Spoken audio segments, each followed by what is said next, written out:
Everybody thinks that gardening slows down, but they're wrong.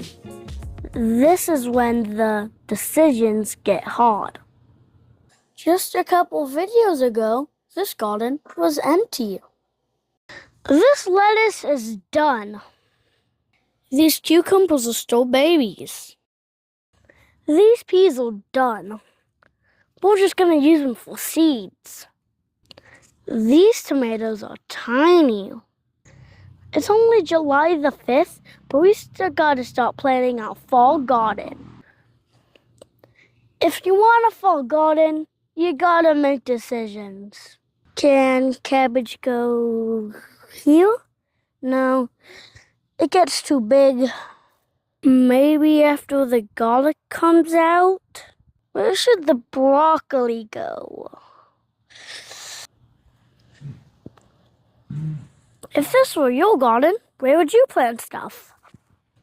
I'm gonna be growing these filterkraut cabbages, and they're bigger than me.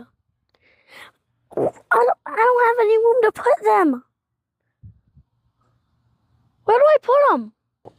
Welp, this is it. Once we harvest all of this garlic, we're gonna get this bed ready. But that's our next video. Let's pull some of this stuff out so we can make way for fall. And I don't like fall because that means winter's coming and school.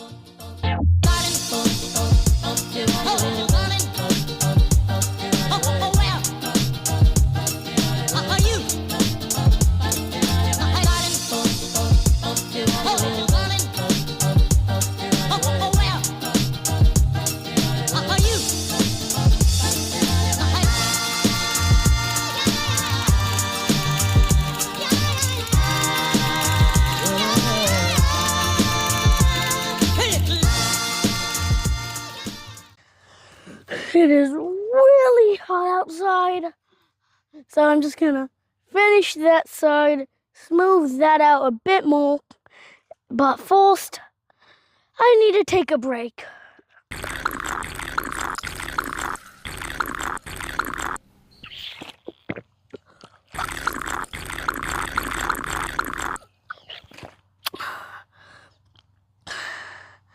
Okay, so that's all we got for today. I'll catch you guys in the next video where we're going to take care of this garlic situation. And wheat, because we have wheat. We're going to be making some homemade bread, baby. Bye.